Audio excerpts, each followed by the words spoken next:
같이 제목, 왜 다윗은 군대 조직 정비를 맨 마지막에 했을까? 그게 원래 제목이에요. 왜 다윗은 군대 조직을 제일 마지막에 정비했을까? 왜 그랬을까요? 지금 나라를 지키려면 군대 조직이 필요해요. 종교 조직이 필요해요. 군대가 먼저 필요하잖아요. 근데 다윗은 어떻게 했어요? 거꾸로 한 거예요, 지금. 뭐부터 조직하고? 제사장, 제사제도, 그죠? 그리고 찬양대, 그 다음에 성전 곳간지기, 그 다음에 문지기, 그 다음에 그 외에 사람들 다 종교 조직을 다 이렇게 구성하고 마지막에 이제 군대 조직, 행정 조직을 구성하는 거예요. 왜 그랬을까요? 우리의 왕은 누구라고? 여러분, 신정 통치라는 게 하나님의 통치, 하나님의 다스림이 있는데 말로만 하나님이 나를 다스려 주세요 한 게 아니에요. 내 삶은 누구의 것이라. 오늘 우리가 청직이라고 하는 것은 우리의 소유가 우리 것이 아니라는 거예요. 하나님으로부터 받은 거다. 믿으시면 아멘. 하나님께서 오늘 우리에게 능력에 따라서 능력과 달란트, 즉 재물을 우리에게 주신 거예요. 그게 뭐냐? 불공평에 의한 공평의 원리예요. 와, 불공평하다. 왜 저 사람은 이런 거 주고 나 이런 거 주냐? 그렇게 했지만 하나님은 불공평한 것 같이 보이지만 뭐대로 주셨기 때문에 능력대로 주신 거예요. 남의 거 좋아할 이유 없다. 내게 최고다. 같이 해봐요. 내게 최고다. 나에게 주신 게 최고예요. 그거 감사하면서 찬송하면서 언제 아멘 합니까? 이제 아멘 하시네, 그죠? 그렇게 사시기를 바라요. 할렐루야. 이렇게 사는 사람은 스트레스가 없어요. 뭔 스트레스가 있어? 남의 게 하나도 안 커 보이는데, 세상은요, 남의 손에 있는 게 커 보이다 하지만 예수 믿는 사람은 내 손에 있는 게 훨씬 커. 하나님은 나를 어떻게 사랑하셔서 나에게 이런 능력도 주시고 이런 재물도 주셨다. 할렐루야. 그러니까 주님 오실 때까지 기뻐하면서 감사하면서 이 일을 감당하는 거예요. 아멘이시죠? 다윗은 마지막 인생의 시간을 지금 보내고 있습니다. 젊을 때 이 일을 한 게 아니에요. 자기 아들 솔로몬이 왕이 돼야 되는데 내가 성전을 짓고 싶으시지만 하나님께 허락하지 않으시니 그럼 내가 할 수 있는 일이 뭘까? 그래서 성전 짓는 준비를 싸그리 다 한 거예요. 아멘. 그리고 나서 이제 뭐 합니까? 성전 제사 제도를 어떻게 해야 되지? 그것도 다 하는 거예요. 다 해요. 그러니까 다윗은 최초로 그 뮤직 테라피라네요. 테라피스트라고 해야 되지. 왜? 어렸을 때 누구한테 불려가가지고 왕으로 기름 부음 받기 전에요. 먼저 어디 갔냐니까 사울이 불러가지고 사울이 미쳐가지고 그러면 하프로 키는 거예요. 그러면 멀쩡 이렇게 된 거예요. 그러니까 다윗은요 위대한 음악가예요. 왜? 음악을 켰는데 병이 고쳐져. 아멘을 다윗은 그런 재능을 주고 나는 왜 안 줬냐 이러지 마시고 아멘 하시는 거예요. 할렐루야. 그리고 그는 신실한 그리스도인이잖아요. 다윗은요 다윗처럼 시편에 구구절절 하나님을 사랑하고 그가 또 힘들고 어려울 때 눈물 날 때 죄를 지었을 때 그렇게 하나님 앞에 살았던 사람이 있을까요? 없어요. 하나님께서 사도행전 13장 22절에 내가 이새의 아들을 만나니 이놈은 나한테 마음에 합한 자라. 내 마음하고 딱 맞아. 할렐루야. 내 마음에 합한 사람이라 내 뜻을 다 이루게 하리라. 얼마나 멋있어요. 딱 만나보니까 야 이거 참 멋있는 놈이네. 이거 써먹어야 되겠다 이거. 그런 여러분이 되시길 바라요. 하나님 여러분의 사업 현장에 오시면요, 여러분의 가정에 오시면요, 할렐루야, 기적이 일어납니다. 할 수 있다 하면 된다 해보자 믿는 자에게 능치 못함이 없으리라. 아멘. 누가? 나가. 왜? 하나님이 함께 하시니까. 그러니까 하나님이 함께 하시는 다윗은요 위대한 음악가고 신실한 그리스도인이기도 하지만 탁월한 행정가고 전략가예요. 멋있죠? 그러니까 이렇게 재능을 준 사람도 드물다. 내가 볼 때 싸움도 잘하는데 조직도 잘 갖춰, 음악도 또 잘하네, 칼싸움도 잘하는데 하프도 잘해요. 얼마나 멋있어요. 신실한 그리스도인이 되기 쉽습니까? 한 개도 지금 쉽지 않은데 여러 가지를 해냈는데 마지막에 그렇게 일을 치밀하게 해나가는 다윗을 보면서 야 이거 하나님이 함께하지 않으면 이거 안 되는 일이지. 그렇죠? 솔로몬한테 왕위를 물려줘야 되는데 자기가 생각하니까 물려주기 전에 내가 할 수 있는 모든 것을 아버지로서 해주리라. 그러니까 하나님 향한 신실함도 있지만 아들을 사랑하는 아버지의 마음도 있다. 이걸 보여주는 거예요. 그래서 23장부터 26장까지 종교 조직을 딱 정비하고 나서 그러고 나서 뭐 합니까? 이제 마지막 군대 행정 조직을 딱 정비하는 것으로 이제 오늘 우리에게 들려주고 있다.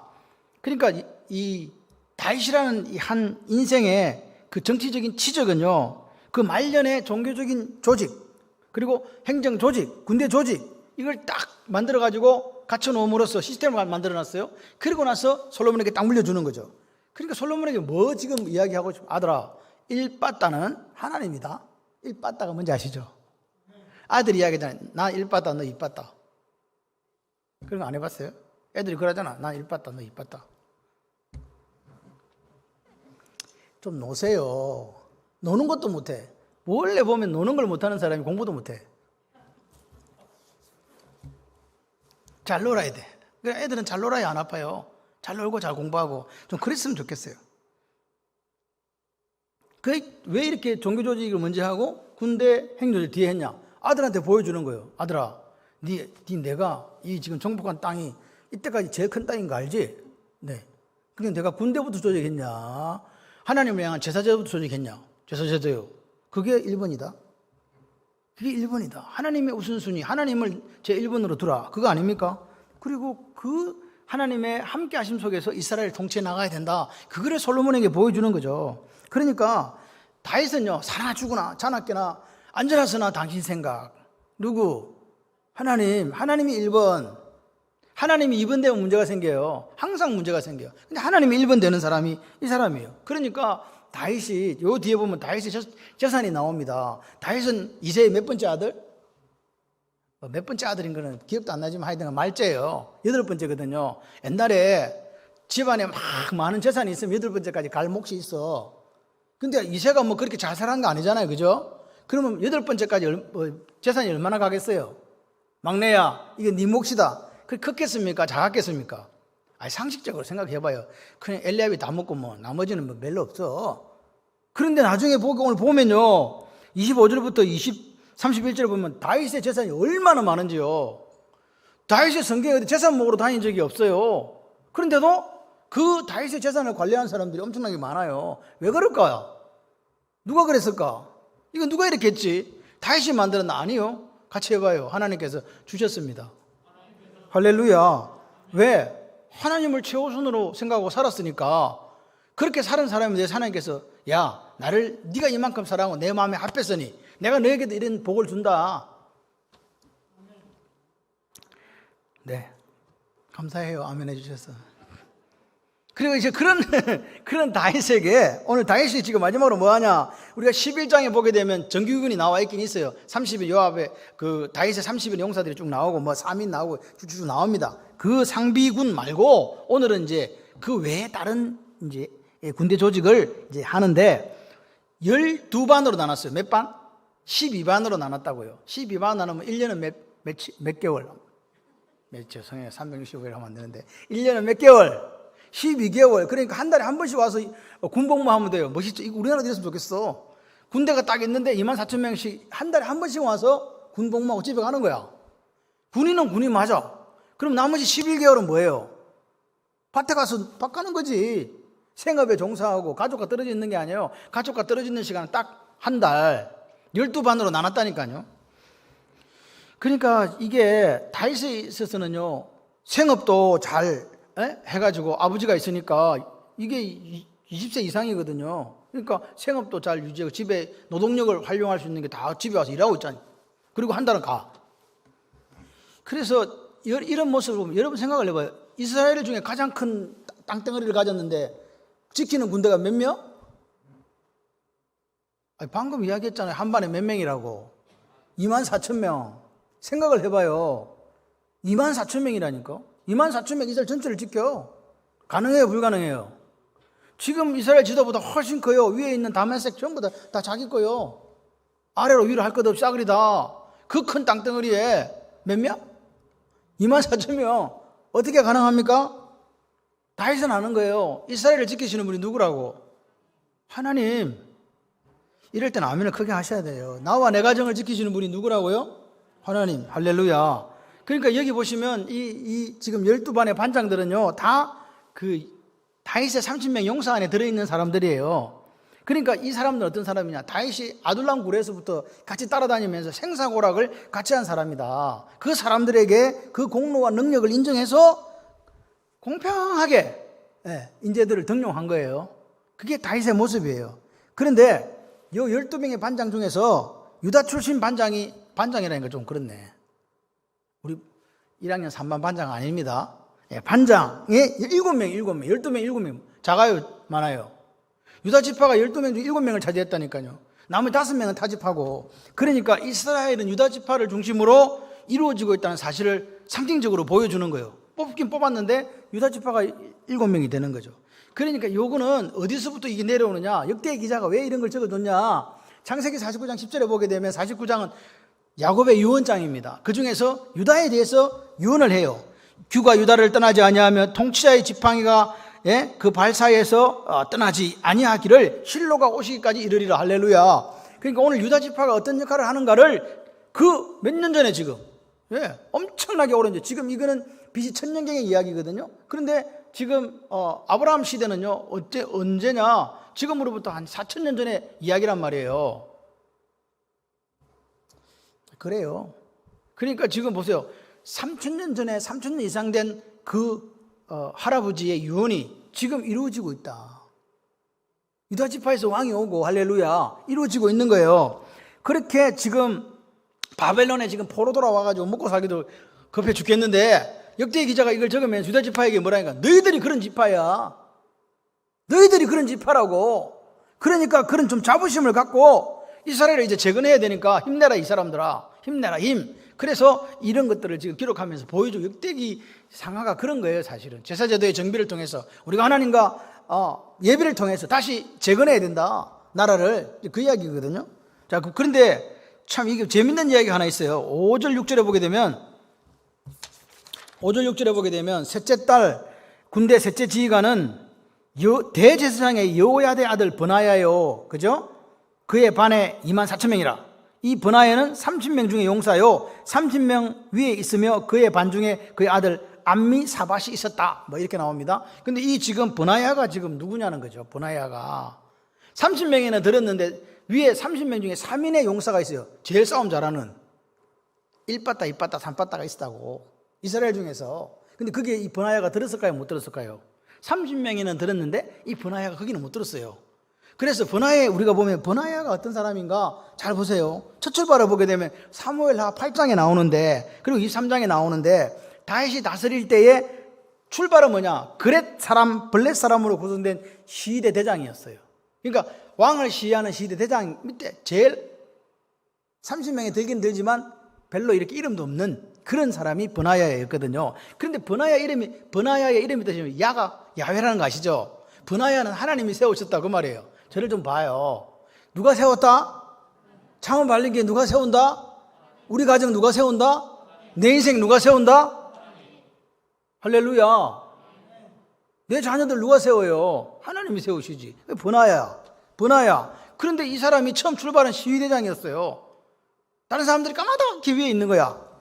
그러니까 새 용사에는 미치지도 못해. 그리고 이 사람은 이 시대장이기 때문에 요압의 지휘할, 요압이 누군지 알지? 군대 장관이었잖아요. 요압 밑에 있었다고. 그 밑에 있는 이렇게 돼 있는. 그런데 나중에 요압은요 사면의 용사에 안 들어요. 왜? 다윗이 아는 거야. 이놈은 꼴통이야. 아웃. 그래갖고 사면의 용사에 들지는 않지만 워낙 싸움을 잘하니 군대 장관은 돼 있었어요. 근데 나중에 이 사람이 어떻게 합니까? 요압은요 계속 다윗의 마음을 아프게 했어요. 그렇게 출중한 무예를 가지고 잘하는 사람인데 하여튼 일마다 사건마다 안 끼는 데가 없어. 압살롬 때도 끼지, 그 다음에 아도니아 때도 끼지, 그 다음에 저기 있는 북쪽에 있는 그쪽 아브넬하고도 끼지. 하여튼 안 좋은 일에 다 끼는 거예요. 지 마음대로 죽여버려 그냥 사람을. 그래서 유언하잖아요. 다윗이 죽으면서 저놈 조심해라. 그리고 심의 조심하고 뭐 이렇게 유언을 합니다. 근데 아니나 다를까 솔로몬이 왕에 올랐는데 누구 편에 섰다? 아도니아 편에 선 거예요. 누가? 요압이. 그래갖고 이제 저걸 죽이리 살리리 했더니 어디로 도망가 버렸냐? 성전에 도망가 살아보려고 뿔을 잡고 있는 거예요. 그러면 용서해 주거든요. 그런데 솔로몬이 놔둘 리가 없어요. 저 가서 처치해라. 누구 보고 시켰냐? 여기 브나야 보고 시킨 거예요. 브나야가 누구 아들이다? 제사장의 아들이란 말은 이 무슨 가문이란 말이에요? 레위 지파 가문은 들어가요? 성소에 들어가요? 못 들어가요? 들어가요. 가서 쫙 이렇게 했단 말입니다. 누가? 브나야가. 왜 그랬냐? 왜 시켰냐? 여러분 요압은 싸움 제일 잘하는 사람이고 엄청나게 그런 사람이가 누가 잘 못 죽여. 근데 얼마나 브나야가 용맹했으면 보냈겠습니까? 그리고 그는 제사장 가문의 출신을 넣어서 성막에 이렇게 자유롭게 들어갈 수 있는 그런 상황이기 때문에 그랬다. 그리고 나서 이 브나야가 요압의 자리를 대신해서 뭐가 되는지 아십니까? 군대 장관이 되는 거예요. 여러분 잘 보세요. 시대장으로 시작했는데 이스라엘 역사상 가장 강대하고 화려했던 솔로몬 시대의 군대 대장이 된 거예요. 군대 장관이 된 거예요. 할렐루야. 왜 그랬냐? 솔로몬뿐만 아니에요. 다윗 시대 때부터 이 사람은 어느 자리에 있든지 그 용맹, 그 충성, 그걸 잃지 않았다니까요. 그래서 전 이스라엘을 지휘하는 총사령관인 군대 장관에 오른 거예요. 하나님이 세우셨다. 브나야라는 이름처럼 그렇게 살았다고요. 그러니까 이 사람은 하나님이 세우셨다는 이름에 걸맞게 살았던 사람. 그러니까 이 사람은 처음에 시작은 미약했지만 점점 성장하고 커져가는 사람이 브나야였다는 거죠. 이게 오늘날 우리에게도 보여주는 메시지가 있어요. 그게 뭐냐? 오늘 우리의 교회, 한국교회 성도가 어떤 모습으로 살아가야 되는가를 보여주는 거죠. 이해되십니까? 여러분, 우리는 그냥 막 이렇게 높은 자리에 오르면 성공이냐? 그게 복 받은 거냐? 재물이 많아지면 복 받는 거냐? 그렇게만 생각한다면 그건 기복주의입니다. 그런데 하나님의 뜻을 잘 살폈으면 좋겠어요. 그게 뭐냐? 창세기 1장 28절 생육하고 번성하고 충만하고 정복하고 다스리는 5대 축복권을 주셨잖아요. 하나님의 마음은 우리가 그렇게 잘 살기를 원하는 거예요. 아버지 마음 중에 자녀가 못 살아야지 하는 그런 기도 드리는 분이 있습니까? 우리 아들은 못 살았으면 좋겠어. 지질이도 못 살아야 돼. 그런 기도를 드리는 부모는 없다고요. 그러니까 아버지 마음은요, 자녀들이 어땠든지 행복하게 잘 살기를 원하는 거예요. 그게 창세기 28장이라고 저는 믿습니다. 그렇기 때문에 오늘 겨자씨의 비유나 누룩의 비유처럼 천국은 성장되고 커져가고 그리고 그 영향력을 끼쳐간다. 이해되시죠? 그러니까 우리도 그렇게 살아야 된다는 거예요. 나도 그렇게 살아야 돼. 그럼 어떻게 이렇게 성장하고 발전하는 비결이 뭐냐고 물어봐야지. 항상 말씀을 마음에 새기며 살아야 된다. 누구처럼? 이 브나야도 그렇고 다윗도 그래요. 다윗의 왕을 딱 보니까 우리 왕의 마음은 항상 하나님과 합해져 있구나. 옆에 모시면서 나도 그래 살아야지. 좋은 걸 좀 배우세요. 성경에서 출세하는 사람들 따라가면 출세해요. 왜? 하나님이 만드시는 방법이거든요. 그리고 오늘 마태복음 6장 33절에 나온 것처럼 의와 진리를 행하는 사람, 그 나라와 그를 구하는 사람으로 살아가시면 돼요. 하나님 말씀을 내 마음에 새기고 하나님 나라와 그 의를 위해 살아가면 하나님께서 어떻게 하신다? 물가에 신기운 나무처럼 살살질 푸르고 형통하게 해주신다. 아멘. 이게 시편 1편의 이야기 아닙니까? 그래서 오늘 우리가 이 브나야의 삶을 통해서 내 삶을 좀 정직하게 돌아봐야 돼요. 어떻게 돌아보자? 나는 지금 어떻게 살고 있냐? 혹시 내가 하나님 앞에 나태하고 게으르고 실수와 허물로 인해서 성장이 멈춰져 있고 혹시 정체되어 있는 거 아닌가? 뭔가 뚫어야 되는데 뚫리지를 않아요. 계속 막혀 있는 이유가 뭘까? 그런 마음이 오늘 드신다면 겸손한 마음으로 다시 하나님께 돌아와야 돼요. 그리고 내 능력이 아니라 하나님의 은혜와 능력으로 세워지도록 기도해야 된다. 아멘이십니까? 그 모습, 그 결단이 오늘 우리에게 있어요. 하나님이 세우셨다. 할렐루야. 브나야처럼 그런 인생, 그런 가문이 되시기를 바랍니다. 날마다요, 하나님의 도우심이 있으셔야 돼요. 날마다 하나님의 은혜가 내 삶에, 내 자녀에게, 우리 가정에, 사업장에, 우리 교회에 있기를 소원합니다. 그러니까 이스라엘은요, 나무가 어디에 심기면 되냐니까 물가에 무조건 심기면 돼. 이스라엘은 물이 없거든. 근데 물가에 심겼다는 건 땡 잡은 거야. 이거보다 더 좋을 수는 없어. 물가에 심기니까 알아서 그냥 그 물이 올라와가지고 뿌리에 통에 올라와가지고 열매를 맺는 거예요. 마치 요한복음 15장에 예수님이라는 그 나무에 붙어있는 가지처럼. 할렐루야. 역사가 일어나는 거죠. 그래서 시절마다 뭘 맺어요? 과실을 맺는, 열매를 맺는 거지. 그럼 우리 교회는 어떻게 되겠어요? 물가에 심겼는데, 이 물가가 예수거든요. 예수한테 빨대를 꽂아. 같이 해봐요. 나는 빨대 인생이 되고 싶다. 시작. 빨대 인생이 뭐라고요? 예수님한테 빨대를 꽂는 거야. 어떻게? 말씀을 마음에 담고 날마다 그 나라와 그 의를 행하며 살아가는 게 예수님한테 빨대를 꽂는 거라고요. 한번 꽂아봅시다. 언제 하면 할지 모르겠지만 여러분, 그렇게 되면 어떻게 되냐? 교회가 세상에 칭찬을 받는 교회가 되고 여러분의 가정이, 여러분의 사업장이, 여러분 인생이 어떻게 되냐? 시절마다 열매를 맺는 역사가 일어날 줄 믿습니다. 자, 그 다음에 27장 우리 16절에서 24절을 보게 되면 이제 지방 행정 조직을 정비해요. 지방 행정 조직을 정비하는데 이게 지금 아주 절묘하게 뭐하고 섞였냐니까 각 지파의 그 무슨 조직이라 그래야 됩니까? 지파의 뭐야? 어디 갔어? 나 설교할 거. 예. 각 지파별로 구성이 되어 있어요. 땅덩어리로 구성이 되어 있는 게 아니라 물론 땅도 지파별로 되어 있지만 지파별로 우두머리가 선정되어 있어요. 그거 왜 그랬을까? 지파 동맹이 깨지지 않도록 하려고 하는 다윗의 배려예요. 지파 동맹도 깨지지 않으면서 행정조직도 정비하는 거죠. 다윗은 절대적으로 중앙 집권제를 하지 않았어요. 원래는요, 강력한 왕권을 행사하려면 뭐가 돼야 돼요? 모든 게 환양으로 가야 되잖아요. 근데 다윗은 그렇게 안 했다는 거예요. 12명의 지방 행정관을 두었는데 그 지방 행정관은 어디에? 그 지파에서 우두머리를 삼았다는 거죠. 그러니까 보세요. 이 지금 실제적으로 중앙 집권제 이런 거 한 게 아니에요. 다윗의 마음속에는 누가 1번이니까? 하나님이 1번이니까. 여러분 생각을 해봐요. 사업하는데 영업력이 1등이 아니고 하나님 1등이에요. 물론 영업도 잘해야 되지. 근데 영업보다 더 우선할 게 뭐냐? 하나님이시다. 그걸 오늘 우리가 생각했으면 좋겠어요. 그리고 다윗은요, 그렇게 효율적인 통치 체제를 갖춰가면서 각 지파가 갖고 있는 그 지파 동맹, 그리고 지파가 갖고 있는 그 능력, 그런 것들이 드러날 수 있도록 그렇게 지방 행정 조직을 이렇게 정비해 준 거예요. 그러니까 지파 연맹 체제의 장점만 살아나라. 이게 다윗의 이야기입니다. 멋있잖아요? 그러니까 지방 행정 조직 정비의 첫 번째 목적이 뭐냐? 하나님의 공의가 바로 설 수 있는 지방 체제를 만들어 간 거예요. 내가 막 얘들한테 세금을 많이 걷어들이고 막 어떻게 군사력이 이런 거 딱딱딱 해가지고 나라를 딱딱딱딱 이렇게 통치하겠다는 게 아닙니다. 누구? 이스라엘 왕국이 신정 체제가 되도록 하나님이 다스리는 체제가 되도록 만들어간 사람이 다윗이에요. 그러니까 철저하게 다윗은 신본주의예요. 누구주의라고? 하나님 중심이라고요. 그 마음속에 죽을 때까지 하나님 중심, 말씀 중심이 떠나지 않았어요. 그게 오늘 예배, 제사제도, 예배 그리고 행정조직을 통해서도 정확하게 드러나고 있다. 그런데 여기 보면 또 한 가지가 레위지파에서 그 행정조직, 행정관이 2명이 세워지는 걸 우리가 이게 보십시오.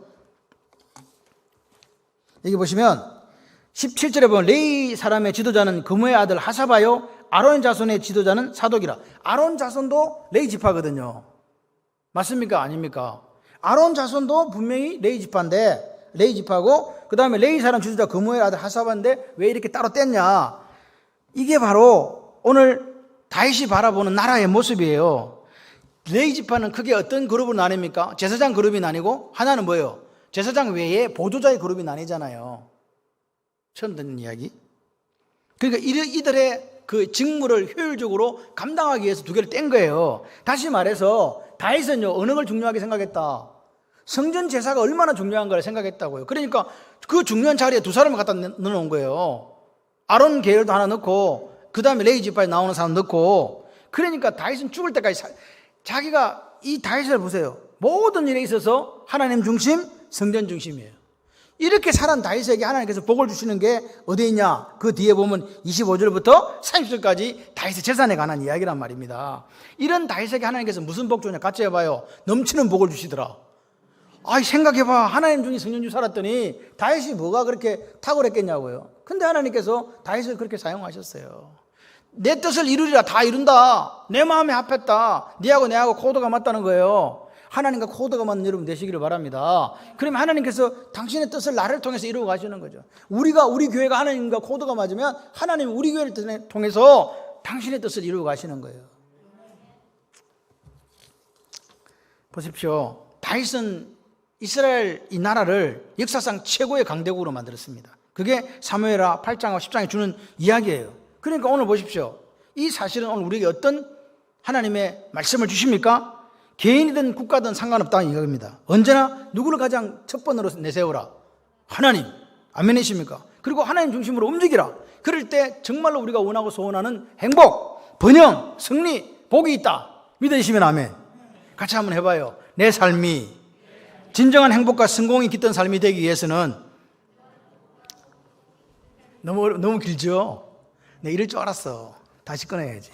내 삶이 진정한 행복과 성공이 깃든 삶이 되기 위해서는 하나님 중심, 그리스도 중심으로 살아야 됩니다. 아멘. 진짜 행복과 진짜 성공하려면 하나님 중심, 그리스도 중심으로 살아달라는 아버지의 마음이라고 다윗을 통해서 우리에게 보여주시는 그 생각인 줄 믿습니다. 여러분, 오늘 우리가 하루 계획을 어떻게 세워요? 내가 알아서 세운다. 그럼 그 사람은요, 하나님과 별로 관계없는 사람이야. 하루 계획을 세워도, 또 오늘 이 물질을 어떻게 소비하지, 이 계획도, 사업을 그럼 어떻게 하지, 이 계획도, 직장생활 어떻게 하지, 이 계획도, 모든 것이 온전히 하나님 중심이 되도록 그렇게 우리가 결단하고 살아야 됩니다. 아멘이십니까? 그러면 뒷감당은 누가 하신다? 예, 하나님이 우리의 백이 되어 주시겠대요. 내가 네 백이 되어 주겠다는데 뭐. 얼마나 좋아. 하나님께서 우리에게 말씀하세요. 내가 네 백이 되어 줄게. 아멘, 아멘, 아멘 좀 하시길 바랍니다. 그래서 오늘 우리가 하나님 중심으로 되고, 그러면 우리가 그렇게 또 살기 위해서 하나님 원하시는 게 있어요. 같이 해봐요. 부지런히 말씀을 전가하고 진리를 전하자. 이거 해야 돼요. 오늘 내 계획도 그렇게 하나님의 마음에 합하도록 그렇게 세워가시고, 또 하나님 내게 주신 사명이 있잖아요. 하나님 말씀을 전하고 전거하고 진리를 전하는 그 일에 오늘 우리가 이 복음 전파의 사명을 가졌으니까 그렇게 사셔야 되는 거예요. 언제까지? 죽을 때까지. 그래야 오늘 우리가 교회도 개인도 하나님 앞에 이 하나님이 주시는 다윗에게 주셨던 그 강대한 나라처럼 부강하고 멋진 가정과 인생을 허락하시는 줄 믿습니다.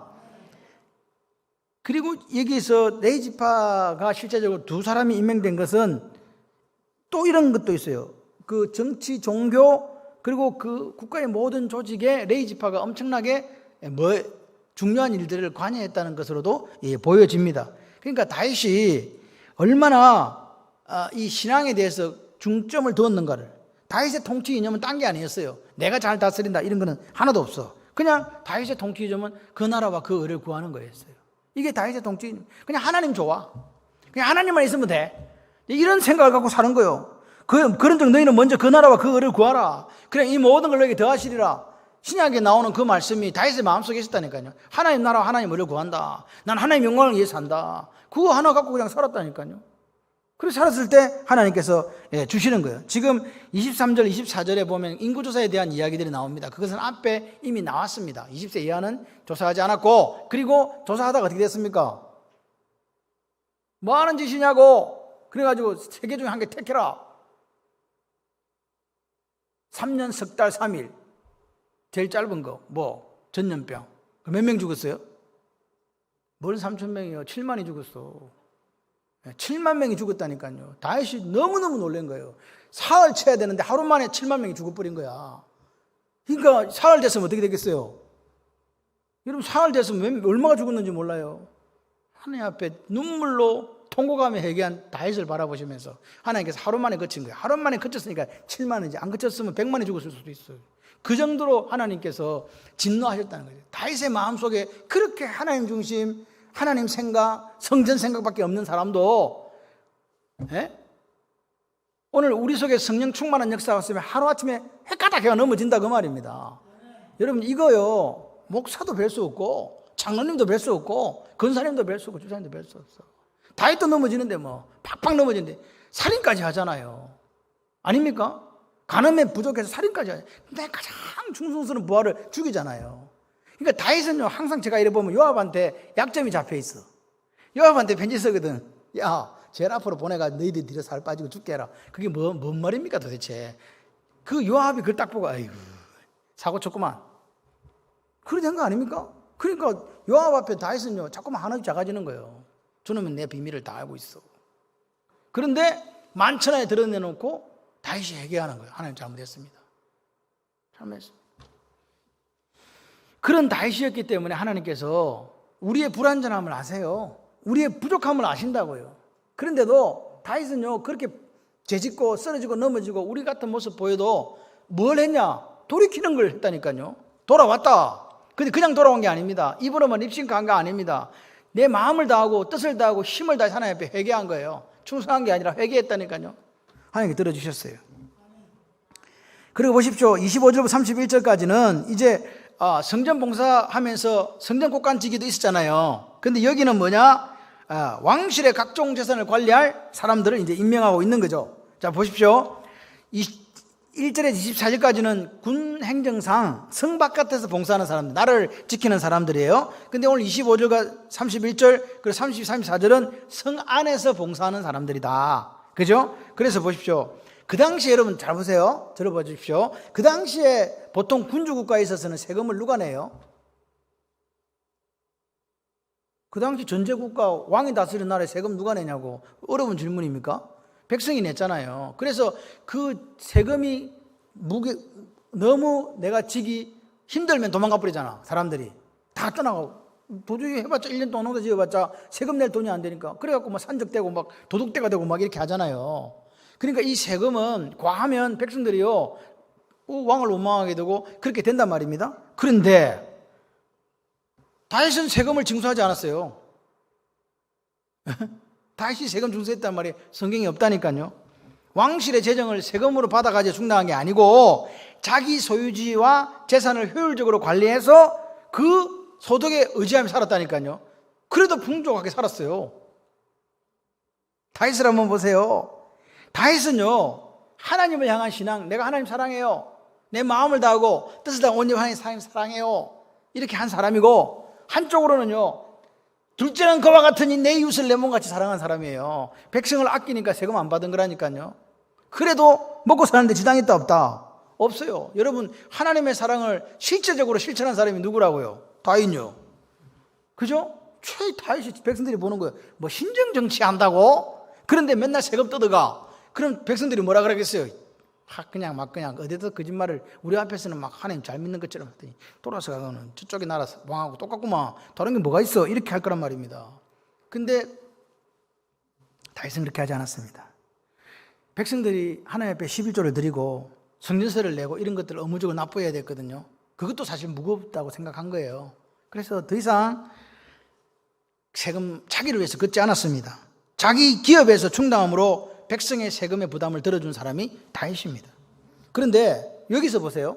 다윗의 이 재산이 얼마나 많은가, 이게 지금 제가 한번 여러분에게 드리고 싶은 게, 다윗의 재산 관리 규모가 이 왕의 곳간이 있고 바깥 성읍과 마을과 망대의 곳간이 있고, 밭가는 농민 또 있죠, 포도원 맡은 농민 있죠, 포도주 맡은 사람이 있지, 곡간 맡은 사람이 있죠, 이 평야의 감람나무 뽕나무 맡은 사람이 있죠, 기름 곡간 맡은 사람이 있죠, 샤론 평야에서 먹이는 소떼가 있는데, 소떼가 또 골짜기에 먹이 소떼, 소떼가 두 떼야 지금. 그 다음에 낙타도 있네. 낙타, 이 집 위에 낙타도 있어. 낙타는 그 당시에 뭔지 아세요? 같이 해봐요. 자가용. 자가용이었거든요. 자가용. 요즘 같은 그 있잖아요, 비싼 자가용, 엄청 비싼 자가용, 아주 비싼 자가용. 근데 그걸 한 마리가 아니니까 낙타를 맡지. 한 마리면 누가 맡아? 제 말 이해가 되십니까? 한 마리 같으면 낙타를 누가 맡냐고. 지가 알아서 있는 거지, 묶여가지고. 근데 이거는 한 마리가 아닌 거예요. 맡을 사람이 있었다는 거. 그리고 보면 나귀도 있네, 양떼도 있고 막. 그러니까 이게 왕의 재산을 맡은 자들이 일하다니까 얼마나 많냐고요. 그래서 물어봐야 돼. 다윗은 8번째 아들인데 이새가 유산을 많이 줬나? 아까 처음 이야기입니다. 많이 줬을까요? 없었을까요? 내 앞에 떨어질 몫이 없어 별로. 그런데 왜 이렇게 많냐는 거지. 뭐 했냐고. 싸움에서 뺏었냐? 전리품은 다 누구한테 갖다 줬는데? 여러분 전리품이 어디 하나님 거라고 다 성전 공간에 갖다 놨잖아요. 그럼 다윗은 도대체 어디서부터 이게 생기냐? 성경은 분명하게 대답합니다.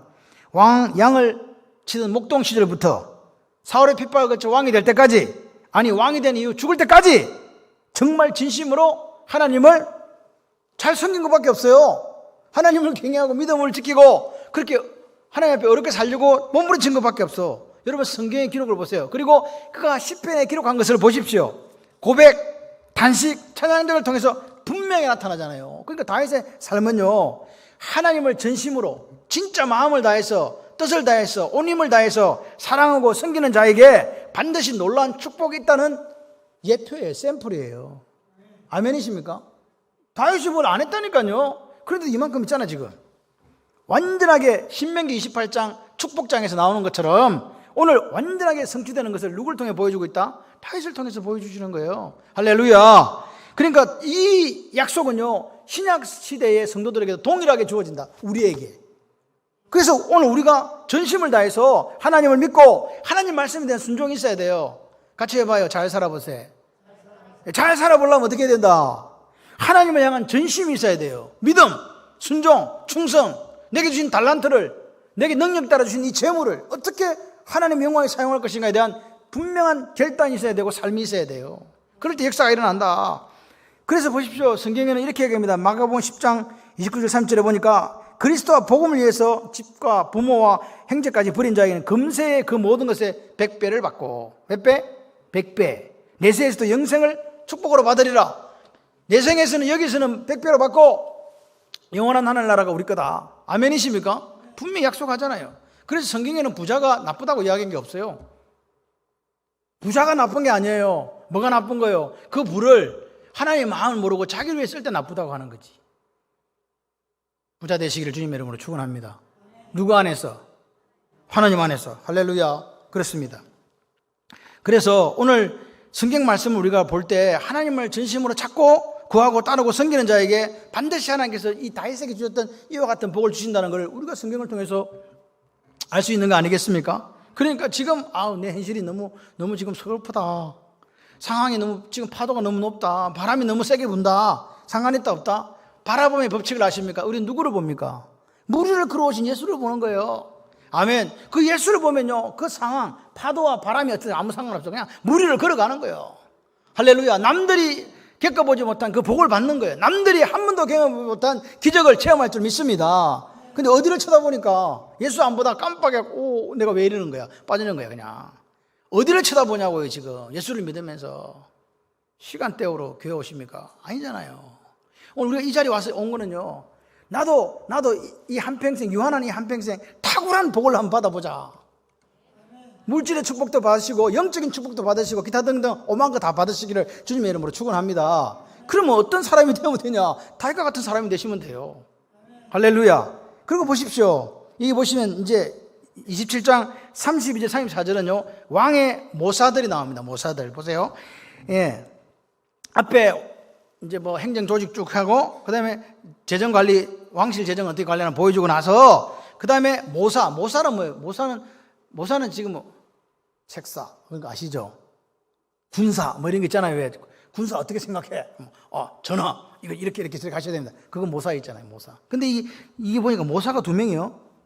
이 모사가 요나단인데 모사가 있고 그 밑에 아히도벨이 있고 모사라 그래요. 그러니까 다윗에게는 모사가 몇 명이에요? 너무 어려워요? 몇 명이에요 지금? 2명, 한 명만 있으면 되는데 2명씩이나 되죠. 그런데 옆에 보면 또 다른 말이 있어요. 아렉 사람 후세는 왕의 친구 벗이 되었다고 그래요. 이 친구라는 게 단순히 그냥 일로 와봐봐 차나 한잔 하지 그런 친구 아닙니다. 그 당시에 고대에는요 왕의 친구가 된다는 말은 왕의 정책 자문기구로서 중요한 역할을 맡은 아주 핵심적인 인물이라 이 말입니다. 어찌 보면 제가 볼 때는 모사보다도 더 가까운 데서 측근으로 왕을 모시는 자리에 후세가 있었을 수 있다는 거예요. 그러니까 나중에 이 압살롬의 반역 때 여기서 갈립니다. 왕의 모사가 누구였어요? 아히도벨이었잖아요. 아히도벨은 압살롬 편에 섰어요. 후세는 누굴 따라왔어요? 다윗을 따라왔죠. 그래 다윗이 너 어떤 따라오지 마. 왜요? 안 돼. 너는 다시 왕궁으로 돌아가가지고 압살롬한테 신하된다고 하고 거기서 모든 정보를 내한테 보내라. 그래서 후세가 돌아가잖아요. 분명히 왕의 친구였는데 와가지고 압살롬 전하, 저는 앞으로 압살롬 전하의 신복이 되겠습니다. 저를 받아주십시오. 너 지금 왕의 친구였잖아. 아니라니까 그때는 친구, 이제는 적이요. 그래가지고 이제 받아줘. 얼마나 이 사람이 전략가인가를 보여줘. 그래서 결국은 아히도벨이 그 전략에 져가지고 자살해버려요.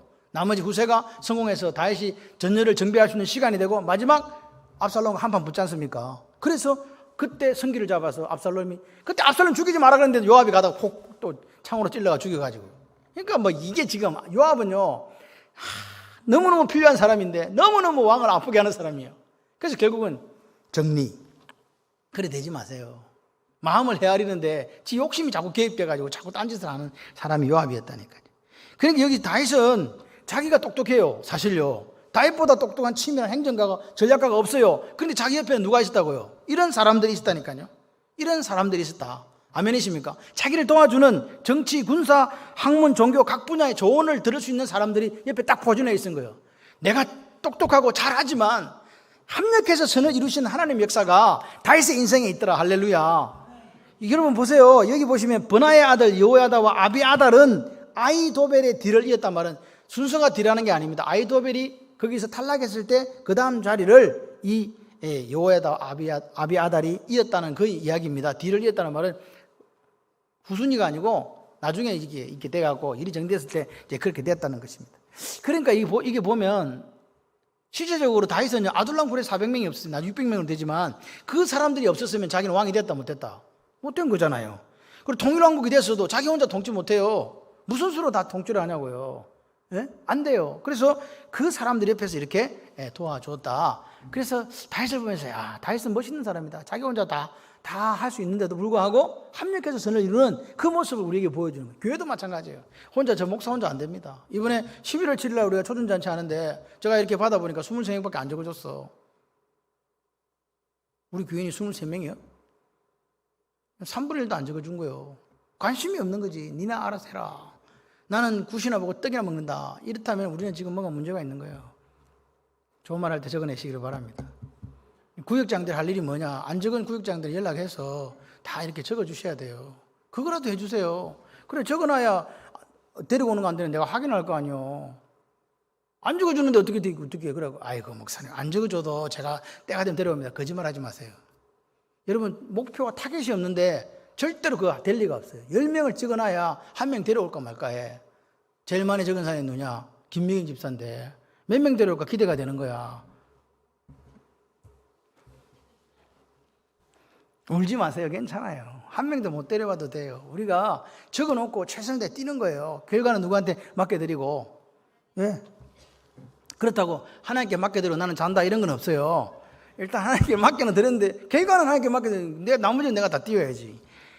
다윗의 모사 중에는 인책도 요나단도 있어요. 인책도 있지만 중요한 거는 인책이라 할지라도 다윗 왕조를 세우는 데에 혁혁한 공을 세운 사람들이 중용되었지 인책이라고 데려다 놓은 거 아니다 이 말입니다. 그리고 그 사람들 중에서 오늘 이 어떤 사람을 세웠을까? 백성을 생각하는 사람을 세웠다. 그러니까 다윗은요 사나 죽으나 하나님, 사나 죽으나 백성이에요. 그렇게 어떻게 백성을 잘 행복하게 살게 할까 하는 그런 사람들을 세워줬다. 아멘이십니까? 그래서 다윗이 참 멋있습니다. 여러분 봐요. 연세 드신 분들이 얘기하잖아요. 목사님 내 나이가 지금 몇인데 지금 초청잔치에 전도자 명단을 적으라고. 적으세요. 왜냐? 다윗이 보세요. 다윗이 인생의 마지막 시간을 이렇게 보냈다니까요. 그것도 제일 머리를 많이 써야 되는 종교조직, 행정조직, 군사조직을 다 그때 짠 거예요. 젊을 때 막 짜자 이게 아닙니다. 70살에 죽었습니다. 다윗은요. 다윗은 빨리 오래 산 게 아니에요. 다윗 70살에 죽어버렸어. 왜 죽었냐? 하도 도망을 다니다가. 여러분 좀 이렇게 좀 느긋하게 사시길 바래요. 차 타고 가지 말고 때로는 걸어서 하만까지 우리 박장님 걸어가 보시고 이렇게 좀 이렇게 한가한 시간 여유가 좀 있어야 되는데 우리는요 진짜 여유가 너무 없어요. 그러다 보니까 이게 다윗은요 쫓겨다니다가 겨우 왕이 됐잖아요. 그것도 반쪽짜리 저 밑에 유다 지파하고 베냐민 지파하고 우리 왕대 주세요. 7년 동안 그거 하고 있었거든. 위에는 다 남이. 그러다가 통일왕국 때도 아들놈이 속썩여. 누가 속썩여. 너무 일찍 죽었어. 그러니까 다윗을 보면서 오래 살고 장수하는 게 복인가 그것도 한번 생각해 봐야 돼요. 하나님 앞에 멋지게 살다가 멋지게 천수를 누리시는 여러분들 되시기를 바랍니다. 그러니까 오늘 인도네시아 구역은 회개하고 통회하는 마음으로 사람을 적어내는 거예요. 네, 감사합니다. 우리는 이렇게 생각을 해요. 야, 다윗이 참 부럽다. 다윗이 참 부럽다 이렇게 생각하잖아요. 왜 부러워하냐고. 부러워하면 지는 거다. 부러워하면 지는 거다. 나도 다윗의 복을 받으면 된다. 할렐루야. 근데 성경이 뭐라 그래요? 솔로몬의 영화가 이 될 것만 못하다. 주님이 마태복음 2장 29절에 말씀하세요. 솔로몬의 그렇게 강대한 나라를 이루고 부강한 나라를 이루고 솔로몬의 영화가 될 것보다 못하대요. 신약시대에 와서 우리에게 이야기하는 거죠. 오늘 예수 그리스도를 통한 생명과 은혜에 비하면 이 세상 것이 부질없는 거고 보잘것없는 것이라고 이야기한단 말입니다. 그래서 우리는 어떻게 살아야 되느냐. 오늘 내가 신약시대에 살아가면서 하나님 앞에 한 번밖에 없는 인생을 탁월한 인생으로 존귀한 인생으로 살아가기를 원합니다. 우리 집에 걸려 있어요. No possibility, no problem in God이라고 되어 있어요. 우리에게 항상 이렇게 생각하잖아요. 목사님 문제가 너무 많아요. 장사가 안 돼요. 사업이 안 돼요. 모든 문제가 있지만, 가능성도 없지만, 그러나 문제 없어. 왜? 나는 하나님이 계시기 때문에. 이게 다윗의 고백입니다. 그래서 오늘 하나님으로부터 여러분이 복의 복을 받으시기를 바라요. 그리고 여러분이 받은 그 복을, 그 은혜를 널리 전파하는 전파자가 되시기를 바랍니다. 그러니까 나만 복 받고 나만 하나님 나라의 즐거움에 참여하는 것 아니고, 오늘 천국잔치를 통해서, 초청잔치를 통해서 그 모르는 사람들도 같이 끼워주자. 할렐루야. 하나님의 넘치는 축복에 참여할 수 있도록 해주시는 저와 여러분들 되시기를 주님의 이름으로 축원합니다.